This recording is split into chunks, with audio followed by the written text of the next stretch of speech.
ngikutlah istilah, bahkan salah satu rezeki dan salah satunya gerbang pernikahan. Dan kami yakinlah udah istilah istri. Dan bagi laki-laki yang udah suksesnya, hati-hati, bisa jadi kesuksesanmu, untung-untung besarmu, bisnis-bisnis menguntungkanmu, sebetulnya itu cuma rezeki dari istrimu yang tiap malam ngedoain, yang ikhlas rela ngalah karirnya, padahal sama-sama lulusan sekolah tinggi, tapi mau mengabdi untuk kalian para suami, ya. Karena banyak kejadian pun tadi orang bilang kayak gini, kesetiaan wanita itu diuji ketika suaminya belum punya apa-apa. Tapi kalau kesetiaan laki-laki diuji ketika dia udah punya segalanya, ya. Jadian misalkan punten kayak di film-film azab misalkan, film azab lagi ya. Karena kan banyak yang dari kisah nyata ya. Misalkan punten ya, akhirnya dia mohon maaf punya yang lain dan lain-lain ya. Ini gak sedikit tuh yang tiguling itu usahanya ya. Meskipun apa ini tenang saya udah kaya, pisah juga gak apa-apa. Alhamdulillah. Hati-hati, jangan cuma jadi jalan rezeki. Ya, menyaksikan betul. Kadang laki-laki itu benar-benar cuma jadi jalan rezeki. Saya kenal seseorang, dia lulus kuliah, kerjaannya selalu ganti, paling lama 3 bulan ganti, 3 bulan ganti, 3 bulan ganti. Segede apapun gajinya habis, nggak jelas. Ya. Ketika akhirnya nikah dan punya anak, kerjaannya pas akhirnya dia pindah kerja lagi, tapi kondisinya waktu itu sudah nikah dan punya anak, cocok tuh. Lama nyampe 5 tahun, dapatnya juga lebih gede. Tapi kalau dihitung buat dirinya sendiri, sama aja kayak waktu dulu masih jomblo belum nikah. Karena rezeki yang didapat ya ternyata yang membuat anak dan istrinya aja. Kan anak-anaknya nggak bisa nyari duit sendiri kan, karena masih kecil, masih bayi. Berarti harus ada yang jadi jalan rezekinya. Makanya udah nyampe lewat ayahnya, ayahnya hanya jadi jalan. Nah terbukti di ayahnya memang cuma lewat doang. Jadi susu, jadi popok, jadi makanan, ya buat anak-anak. Dulu padahal kemampuannya sama, kecakapannya sama, ilmunya sama. Perusahaan-perusahaan tetap ada biasa lowongan, tapi nggak pernah cocok, nggak pernah masuk, nggak jadi apa-apa, nggak jadi tabungan, nggak jadi apa. Ketika harus jadi jalan rezeki bagi anak-anaknya, aja dia udah dapat cocok. Meskipun ya tetap gitu-gitu aja dah. Cukup, bukan yang akhirnya jadi tajir melintir kayak. Karena kan yang paling penting cukup kan, ya. Begitu kadang pernah mikirin ya sih, orang-orang yang kayak berobatnya itu harus nyampe ke luar negeri. Dan memang orang-orang yang duitnya banyak banget, orang-orang yang memang Allah titipin rezekinya ya secukupnya, sembuh tuh pakai biogesik, pakai paramek, kadang nggak pakai apa-apa, cukup minyak sama koin sembuh dia, nggak sakit lagi, kerok ya. Coba yang lain, nggak bisa, ini obatnya harus ini ya, pakai kulit buntut kadal, apalah ya, segala macam itu ya. Dan kadalnya harus kadal Tiongkok, repot tuh nyari kemana-mana. Padahal sehat tidak sehat atau sakit, tua atau muda, sembuh tidak sembuh, ujungnya sama, apa? Mati juga, ya. Yang paling penting kan husnul khotimah. Bukan berarti kalau sakit jadi nggak mau sembuh, enggak ya. Sembuh dia bisa taat ibadah, karena kalau misalkan lagi sakit kan ya ibadah banyak yang terganggu ya. Jadi udahlah gitu aja ya, kudu nyambung kok ya. Mulai dari mana? Yang kecil-kecil, mencoba mensyukuri segala sesuatu. Latihan dari bangun tidur, bangun melek kan langsung ada doanya kan, alhamdulillahilladzi ahyana ba'dama amatana wa ilaihin nusyur. Segala puji hanya bagi Allah yang membangunkan ya. Lagi ahyana, menghidupkan, ba'dama amatana, setelah aku mati, setelah aku dimatikan, setelah matinya kami. Ya kan tidur itu mati yang sementara ya. Dan hanya kepadanya lah kami kembali. Bangun, alhamdulillah, lepas lelah capek seharian. Kemarin kerja udah sebelum tidur mungkin agak migrain, bangun-bangun udah enggak ya. Sambil duduk nyender, ya Allah kasur tempo. Pernah ngerasain tidur di lantai keras tuh? Bangun tidur kayak habis berantem bu, sakit awak. Ya. Bangun tidur terus biasa kemana? Ke toilet, sok pernah bersyukur nggak? Alhamdulillah ya Allah toiletnya dekat. Pernah ngerasain camping di hutan tuh? Pengen ke toilet tuh pilihannya antara nyari sungai, entah di mana, atau nyari spot digali. Ya, kudu bawa botol air kemana-mana. Ya, masuk nyalain keran, ya Allah ada airnya. Mana masuk kamar mandi airnya mati? Repot ya. Alhamdulillah air cairan ya Allah. Air yang entah dari gunung atau dari bawah tanah belah mana nyampe ke dia. Selesai. Ya. Mau nyiduk, ya Allah, alhamdulillah ada gayungnya. Ibu pernah ke rumah makan, ke toilet nggak ada gayung bu, repot. Ya. Insya Allah. Coba disyukurin gitu. Ngaca, ya Allah, alhamdulillah hidung teh menipas di tengah. Coba di bawah ketek agak tersiksa ya. Insya Allah. Atau di punggung, enggak, ya ketutupan jaket. Nyamuk lewat ini, ya Allah, alhamdulillah nyamuk teh segede gini. Coba nyamuk segede ucing, aduh, sekali isep anemia. Bunyinya juga bukan ini, segede ucing atau dah nyamuk banyak. Segala disyukurin. Yang bikin kita bahagianya kan itu kan, bukan bahagia yang bikin kita bersyukur. Syukurlah yang membuat kita bahagia. Betul nggak sih? Betul kata saya. Ya. Ya Allah. Jangan lihat seorang guru, dia mules. Aduh, kenapa sakit perut? Ya alhamdulillah ini mules. Kenapa sakit perut? Alhamdulillah. Ini sinyal yang sempurna untuk buang air. Coba secanggih-canggihnya zaman, di 10 tahun ke depan perut ibu bisa dikonekin pakai bluetooth karena handphone bu. Waktunya buang air bunyi handphonenya. Waktunya ke toilet. Coba kalau lagi pules, nggak bangun, tahu-tahu kompol kan gak wibawa. Tapi segagah-gagahnya orang misalkan lagi ceramah, tahu-tahu kompol kan gak enak ya. Tapi lagi pules kayak gimana? Mules, bangun tuh, sinyal yang sempurna itu. Kalau ketemunya sama guru-guru itu suka ada aja cerita di guru-guru kami di Darut Tauhid. Cerita pernah nemenin umroh, orang kayanya luar biasa, tapi aku diminta didampingin. Alasannya satu, dia apa ya bahasanya, klepnya udah rusak gimana ya. Jadi kita makan kebelet pipis nih bu, masih di jalan, tahanlah 10 menit lagi, bisa kan ditahan kan? Insya Allah bisa lah ya 10 menit mah ya, bisa nahan gitu. Ini iya udah dol bu, beneran udah dol. Jadi kadang duduknya basuh, nggak kerasa, keluarnya nggak kerasa. Iya udah dol, udah nggak bisa diatur, udah kerasa, udah tahu-tahu keluar sendiri, tahu-tahu basah kan repot. Coba mau badannya segede apa, lencana kehormatannya sebanyak apa, yang popokan kurang gimana itu. Ya. Jadi minta ditemenin, tolong izin minta didampingi. Terus sekalian nanya kan, ini kan gimana berarti saya wudhu berarti batal terus. Tapi kan karena nggak namanya udah dol, tahu-tahu basuh tuh. Udah ya sarafnya ya udah ada yang ini. Ibarat kan kalau kayak mobil kayak kan, kalau udah ada satu bagian kecil, bagian yang rusaknya mah itunya doang. Tapi kan masalahnya bisa satu mobil nggak jalan-jalan itu. Ya. Ini kadang ya Allah bisa tipis, bisa ini. Nikmat lah, banyak lah, terlalu banyak nikmat. Tapi kalau udah ditutupin dengan kufur, satu kekurangan menutupi sekian banyak nikmat yang lain, ini yang berat ya.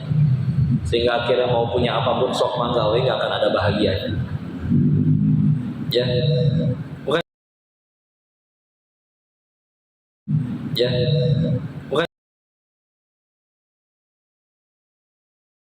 Ya, bukan. Ya, bukan. Ya, bukan.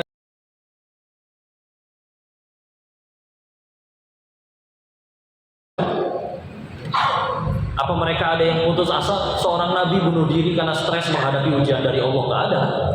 Masuk berita itu nggak ada. Ya. Tapi orang-orang kayak di Thailand pun kami ngeliat, yang saya sering cerita, istri minta cerai dari suaminya karena tidak dibelikan mobil yang kelima, ada. Ya. Orang public figure misalkan, mohon maaf, ya apa yang bunuh diri karena dihujat oleh netizennya. Ada yang mengkonsumsi narkoba karena tidak kuat menghadapi tekanan dan yang lain-lain. Ya, karena silakan punya segalanya, hatinya nggak dikasih petunjuk, bingung asli mau ngapain. Perasaan udah punya semua muanya, masih buntu juga nggak bahagia. So, ya di kolbah udah dapat petunjuk di hati, yuk akan selalu kan kita temukan mungkin dia punya segala macam apapun.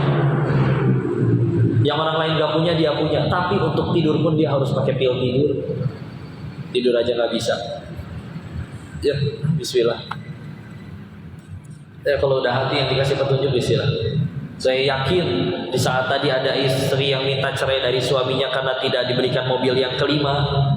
Saya yakin di sini ada seorang istri yang suaminya pulang cuman bawa seblak udah bahagia. Ada lu? Ada. Ya.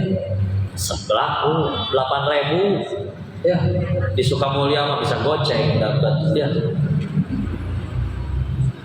Coba nggak butuh apa-apa ya, hatinya udah dikasih petunjuk.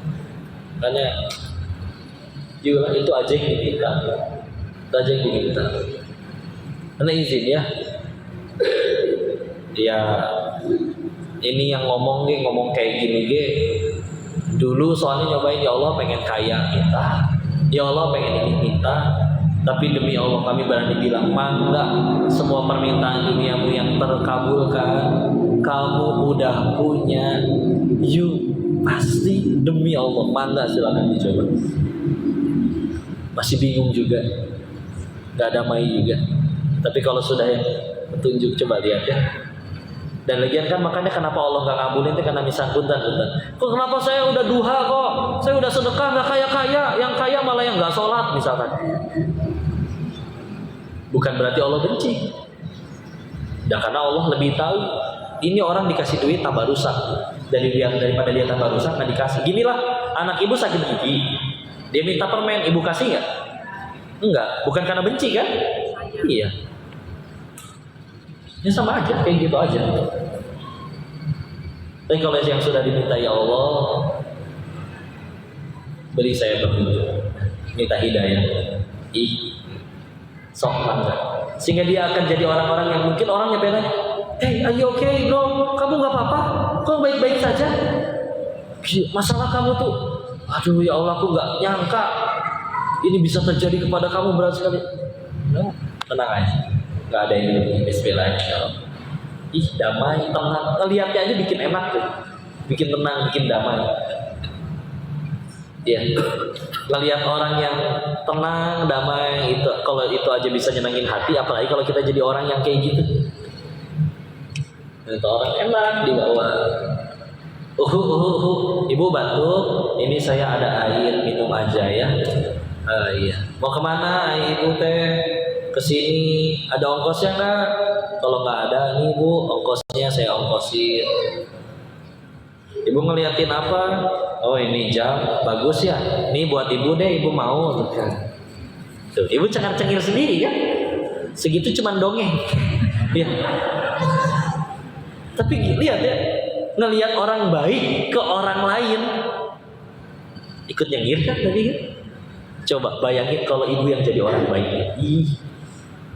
Enak, damai. Sok kaya memang, tapi koret, stresnya bu luar biasa bu, asli. Ya, duitnya belum keluar bu, dia ngewarung, tetangganya didatengin truk, nurunin teh gelas, pop mie segala macem. Dia masuk ke dalam, ya, jangan-jangan tetangga kita mau ke warung, gimana omset kita ya? Ya Allah, tetangganya jualan dia belum, udah panik masalah rezeki, koret. Ya.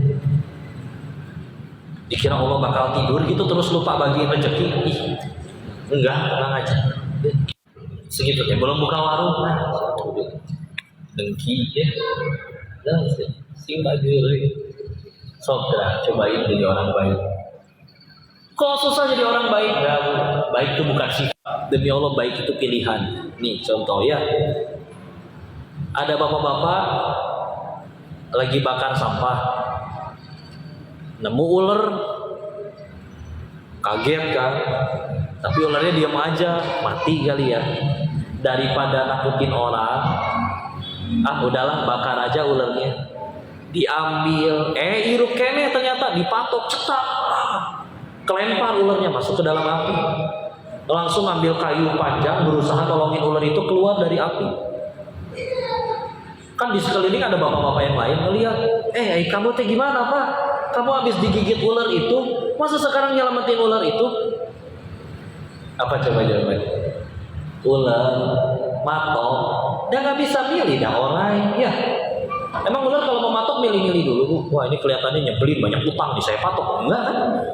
Ya. Mau cewek, cowok, ganteng, cantik, tampan, apapun, namanya megang ular, ularnya merasa terancam, ngegel. Matok, nggak bisa milih, kan ada ular. Aku manusia diciptakan oleh Tuhanku untuk beribadah, dan aku punya pilihan mau melakukan apa. Aku memilih untuk jadi kebaikan. Nah, itu aja. Ya. Ngebuat apa? Misalkan rajin nih ngaji, tiap minggu ngaji, bahkan ada yang ngajinya tiap hari, bahkan sehari juga lebih dari 1 kali. Tapi difitnah balas fitnah, dicaci balas nyaci, disenggol balas senggol. Terus buat apa sekolah tinggi-tinggi, ngaji sering-sering kalau bisa niru keburukan orang lain? Fitnah buruk gak? Buruk. Udah tahu buruk, ada yang fitnah kita balas fitnah. Ngapain ditiru? Ya, dari sudut akhiratnya dia yang rugi. Dah bismillah. Pilih jadi kebaikan. Yuk, dimanfaatkan. Nah, contoh yang lain. Ada ibu lagi duduk di warung kopi. Tahu-tahu ada tetangga nyamperin ibu, kopi ibu diambil, dibanjur ke muka ibu. Wah, marah nggak bu? Kurang ajar. Iya. Tapi ternyata dia bawa bodyguard bersenjata 10 orang sambil nodongin senjata. Iya, nggak jadi marah. Pilihan. So, kita bisa milih untuk beristilah, nggak jadi marah. Ya. Biasain, nanti lama-lama ringan. Udahlah pastinya. Tidak suka dicaci, yuk mungkin kurang jujur sama diri sendiri. Karena kalau kita berani jujur sama diri sendiri, bahkan akan ngerasa hinaan yang dia sebut masih lebih sedikit daripada kehinaan saya yang asli. Allah tahu saya yang asli kayak gimana, nggak dibongkar, dia nggak tahu tuh. Dari sekian banyak kekurangan yang dibongkar cuma 1, dia nggak tahu yang lain. Tapi saya cuma kebongkar 1 dan itu dia benar sebetulnya. Terus kita nggak terima, jadi ambekan. Ini udah jujur diri sendiri. Siapa kita yang asli? Bayangin aib kita yang kita tahu itu tersebar ke semua orang. Apakah orang-orang masih akan tetap sebaik ini kepada kita? Yuk jujur-jujuran. Enggak. Tapi enggak tuh, Allah nggak bocorin. Ya. Terus ketika udah kita kebiasaan bahwa orang udah biasa muji, ya itulah ketipu sama topeng. Ya. Kita menganggap ucapan orang yang baik itu seolah diri kita yang asli juga kayak gitu. Ketipu topeng. Jadi saya pakai perumpamaan lagi lah ya, cerita biar lebih gampang dipahami. Ada bos makan sama karyawannya 3 orang. Kayaknya udah pernah dengar cerita ini ya.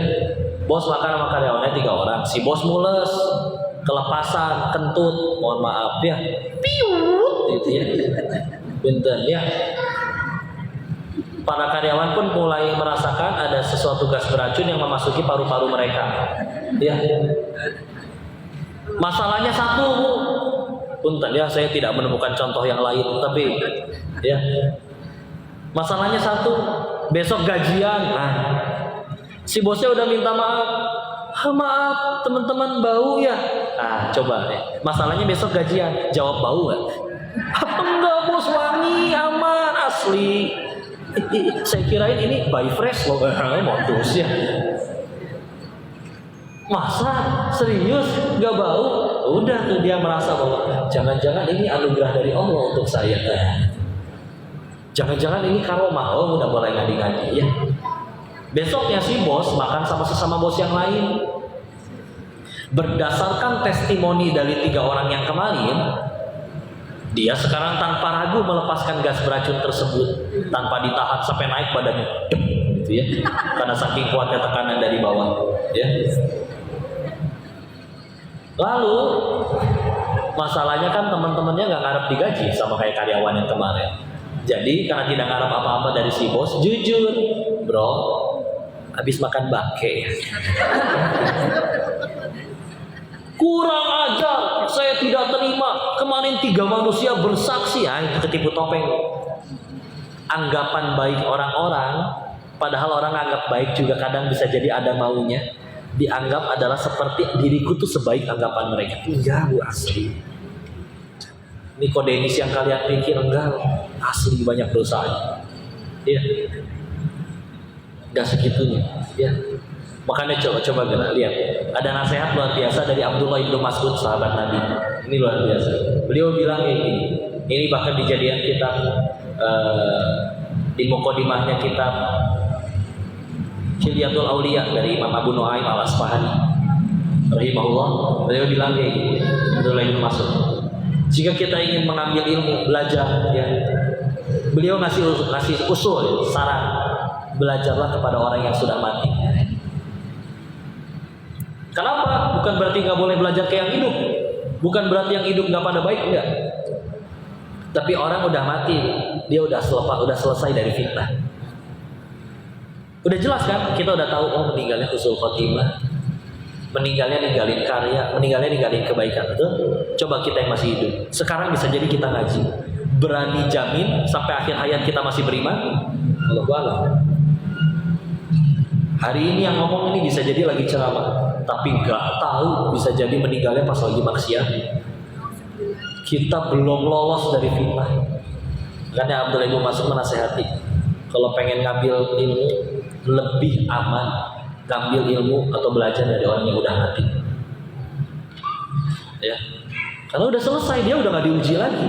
Yang masih hidup masih ada ujiannya, yang suatu ketika bisa jadi masih bisa membuat kita tergelincir, betul? Nah, ini mana sehat, Bu. Tapi sekali lagi ya, bukan berarti oh ya udah kok berarti kami ngundang kokonya pas koko udah mati aja. Ya nggak gitu juga ya. Tapi maksudnya gitu ya, maksudnya belajar ke orang mati juga ya, baca kitabnya, baca biografinya. Kalau ke orang masih hidup pun ya ada kebaikan ya silakan diambil. Tapi ya ini mana nasihat dari beliau ya. Maka insya Allah ya, ini wah 10.26 tidak terasa ya.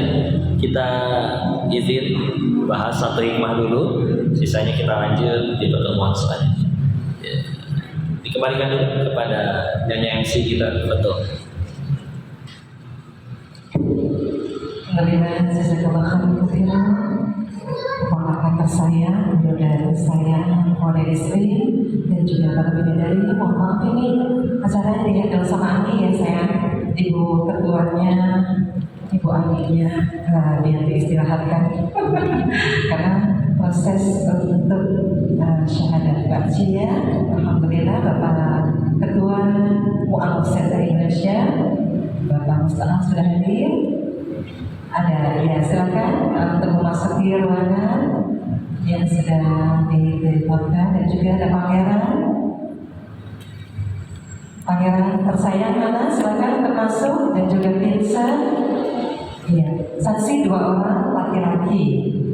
Saksinya Ustaz Al-Nanti dari Ketua ada jadi langsung, dan juga Saudara Anam ya, insyaallah. Yang akan membimbing syahadat dari Bakcia adalah Kode Nisri. Banyak yang menyangka Kode Nisri itu mu'alaf. Banyak yang bilang ke Ani dengan mu'alaf. Ini Pangeran Andi, kenalkan yang motor lu sudah berkemaskan. Selamat datang kepada Pak Kiai Haji Musta'an dari MCD Mu'alaf Center Indonesia. Bu Devi terima kasih. Kakak Vincent di sini ada, maksudnya ini anak ahli yang pertama ini Vincent Austin Campbell namanya ya sayang, bukan saudaranya Naomi Campbell ya, bukan. Ya silakan Kang Yai. Assalamualaikum warahmatullahi wabarakatuh.